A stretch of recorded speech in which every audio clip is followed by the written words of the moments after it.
The world between worlds. A vast expanse of endless stars and swirling nebulae, where time and space converge. Within this mysterious realm, the Force weaves the threads of countless realities. Through its portals, we glimpse infinite possibilities, a galaxy where one decision can reshape everything we know. Here, in the world between worlds, we see the echoes of destiny fractured and reformed. The Force binds all living things, but in this place, it also reveals what might have been. Every portal opens to a galaxy far, far away. A galaxy familiar, yet wholly different, where the balance of light and dark shifts in ways unimaginable. Time, space, reality, the Force moves through all of it. And yet, even the strongest currents can be altered by the smallest moments. Now, we step into one of these realities to witness a galaxy shaped by a single choice. A place where history bends, futures collide, and the impossible becomes possible. And so, we are left to ask just one question. What if?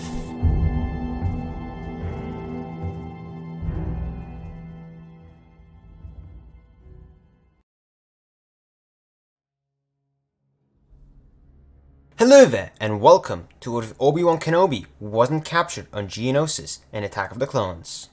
We begin on Geonosis. The year is 22 BBY, and a red dust storm is brewing over the horizon as Obi-Wan Kenobi moves through the shadows of a separatist foundry. In the original timeline, he's discovered and captured after transmitting a scrambled message to the Jedi Council. But in this reality, things play out differently.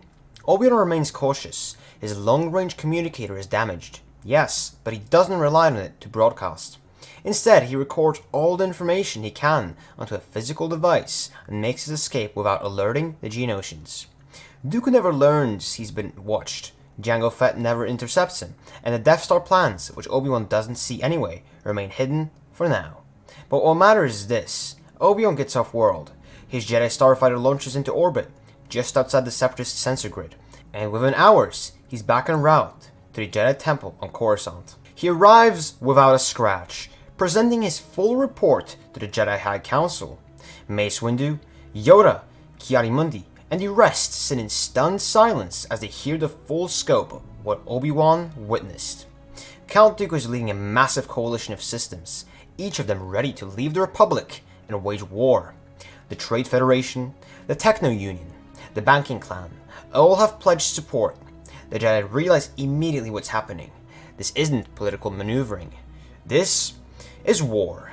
But unlike the original timeline, they have time. Obi-Wan's escape gives them a week, precious days to prepare, mobilize the clones, and call in reinforcements. Master Yoda is dispatched to Kamino ahead of schedule. There, he personally oversees the deployment of the clone army, ensuring it is not rushed blindly into battle. Meanwhile, the Jedi Council calls upon the Order.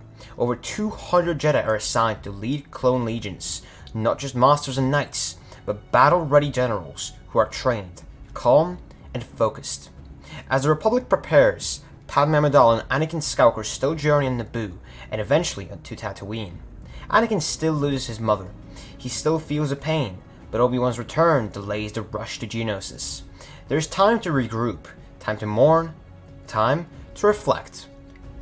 The Battle of Geonosis still happens, but not as a desperate rescue mission. Instead, only a few dozen Jedi in the arena. A full assault force lands across multiple sectors of the planet. Clone gunships provide air support, while coordinated Jedi strike teams secure Separatist towers, droid foundries, and communications outposts. There is no last-minute execution arena. There is no wild scramble to survive. This time, the Jedi lead the attack with purpose. Among the Jedi leading the charge are Mace Windu, Plo Koon, Kit Fisto, Aayla Secura, Luminara Unduli, Quinlan Vos, and Shaak Ti. Alongside them are clone commanders like Cody, Rex, and Gree. The fighting is intense. Droids still flood the battlefield, but with superior tactics and organization. The Republic gains ground quickly. Count Dooku, sensing defeat, attempts to flee from his secluded stronghold in the Geonosian spires. But this time, he's tracked, not just by Anakin and Obi-Wan, but by a full strike team handpicked by Mace Windu. Windu himself joins them, alongside Obi-Wan, Kit Fisto, Quinlan Vos, and Aayla Secura. The Jedi storms Dooku's chambers. The duel begins. Dooku's skills on Makashi make him a dangerous foe. He dispatches Quinlan Vos early in the fight, striking him across the chest with a precious cut. Kit Fisto manages to hold him for a moment, but Dooku counters with a burst of lightning that sends him flying across the chamber, unconscious. Aayla tries to intercept, but Dooku disarms her and nearly delivers a killing blow until Obi-Wan intervenes, parrying the strike just in time. Now, Dooku faces Obi-Wan and Mace Windu together. The duel is fierce, lightsabers clash in a blinding storm.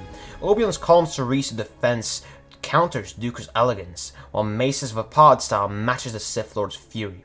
Dooku fights with every ounce of his strength, but he's no longer in control.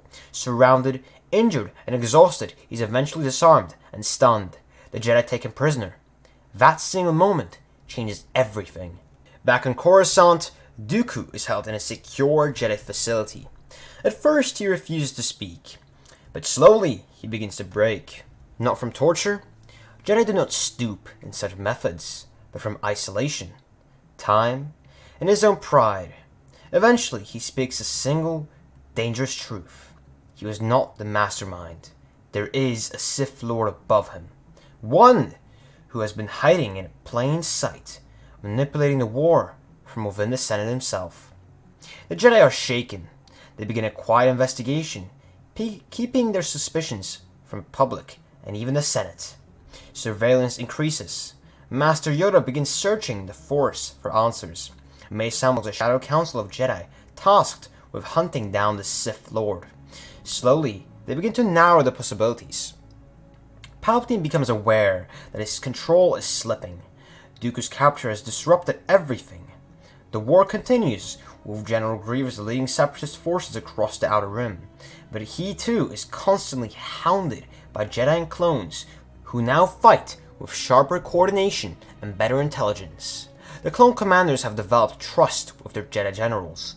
Bonds have formed. The groundwork for Order 66 is no longer secure.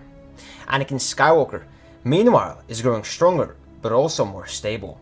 Without the rushed pressure of Geonosis, without the rushed promotion to Jedi Knight, he spends more time under Obi-Wan's mentorship. He and Padme marry in secret, yes, but the fears that once haunted him now feel more distant. He still struggles with attachments, still worries about loss, but the pressure is lighter. Then comes the turning point. The Jedi, having followed a trial of inconsistencies, identify Palpatine as a possible suspect. His powers, his influence, the strange way he always seemed one step ahead. It all leads back to him. Mace Windu decides the time has come. But this time, he does not go alone with just 3 masters. The Jedi assemble a full strike force. Mace Windu leads it himself. Alongside him are Obi-Wan Kenobi, Anakin Skywalker, Plo Koon, Kit Fisto, Saesee Tiin, Agen Kolar, and Shaak Ti. They enter the Chancellor's office, sabers deactivated, giving Palpatine one last chance to surrender. He doesn't take it. Palpatine ignites his lightsabers and launches into a blinding assault. Agen Kolar and Saesee Tiin fall within seconds. Kit Fisto holds on longer, but is struck down by a vicious blow. Plo Koon and Shaak Ti engage from the sides, working in tandem, but Palpatine moves like a blur, his red sabers cutting the air, his face twisted with rage. Then come the 3 who hold the line. Mace Windu, Obi-Wan Kenobi, and Anakin Skywalker fight as one. Windu's Vapad channels the Sith Lord's fury back at him. Obi-Wan defends with perfect form, waiting for an opening. Anakin, fueled by passion, but not consumed by it, pushes Palpatine back. The office is torn apart. Furniture flies, lighting crashes, walls explode, but the Jedi do not fall. Anakin sees his moment. He slices downward, severing Palpatine's saber hand. Windu steps in and knocks the Sith Lord to his knees. Obi-Wan pulls the weapon away with the Force. There's a pause. An eerie silence. Palpatine growls, Lighting erupts from his fingers, but this time, the Jedi are ready. They block it together, the lightning effects burning back into Palpatine's face. With a final strike, Mace Windu ends it, not with hatred, not with vengeance, but with justice. The Sith are gone. In the aftermath, the Republic is shaken by the truth. The Senate reels from the revelation that Darth Sidious had ruled them in secret for years. But the Jedi's transparency and decisive action earned them the people's trust. Emergency powers are revoked. The Senate is restructured. Bail Organa, Mon Mothma, and Padme Amidala become leaders in a renewed era of galactic reform. The war with the Separatists continues briefly, but without Palpatine's influence, it winds down quickly. Dooku, still imprisoned, agrees to testify, providing more secrets. Grievous is hunted down and defeated on Mustafar by Obi-Wan Kenobi and Clone Commander Cody. Order 66 never comes. Anakin Skywalker, no longer twisted by fear and manipulation, becomes a master in time. He and Padme raise their children in peace. Luke and Leia are trained in the ways of the Jedi, without war or secrecy. Yoda retires, retreating to Dagobah, not out of exile, but to meditate in the twilight of his life. The Jedi Order evolves, no longer bound by strict codes that stifle emotion. They teach balance, how to live with feeling, how to let go without fear. In this galaxy, the darkness was stopped, not by prophecy, not by chosen ones or fate, but by awareness, by unity, and by timing. Obi-Wan Kenobi was not captured, and because of that, the galaxy was never lost.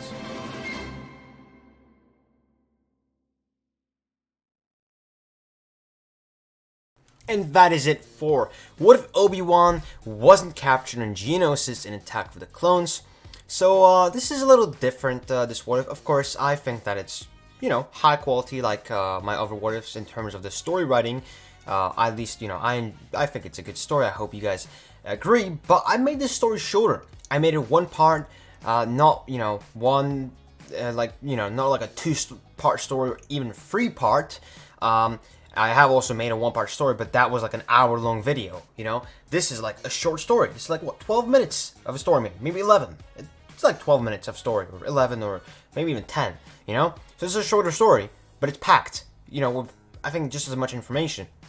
So, I want some feedback on this, guys. Also, I want some feedback on this very important thing for, the future of Star Wars What Ifs on this channel. And it's the fact, are you guys fine with the videos only being, not having pictures in the video? So, the video just has music, the voiceover of me obviously reading out the story, and then, occasionally sound effects in the story, and that's it. And no pictures, because all the high quality What If channels or all the other What If channels obviously have pictures rolling in the background of the What If, but I don't. I really don't have time to do that editing. Like everything else, writing the story, recording it, adding music, occasional sound effects in some stories, I'm fine with that. I've got time for that. But adding all the pictures just so that you can occasionally see a picture rolling across the screen, it's not really worth it for me. So and is it really needed for you guys? I want to know. Because at the end of the day, Star Wars What Ifs are stories that you listen to. So you don't really need to have anything rolling on the screen.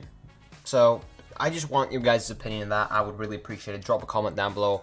I appreciate it very, very much.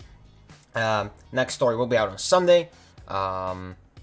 It won't be a new story. That will be like an all part. But yeah, I'm confident about being able to post Star Wars What Ifs every Thursday and Sunday now, without missing anything. I've got 60 plus Star Wars What If ideas, just to say, that.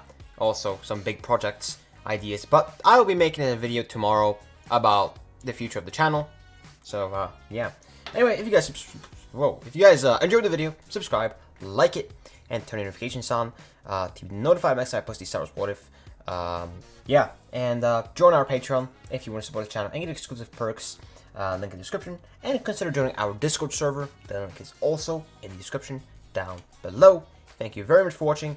This is the way, and may the force be with you. Until then, I will see you next time.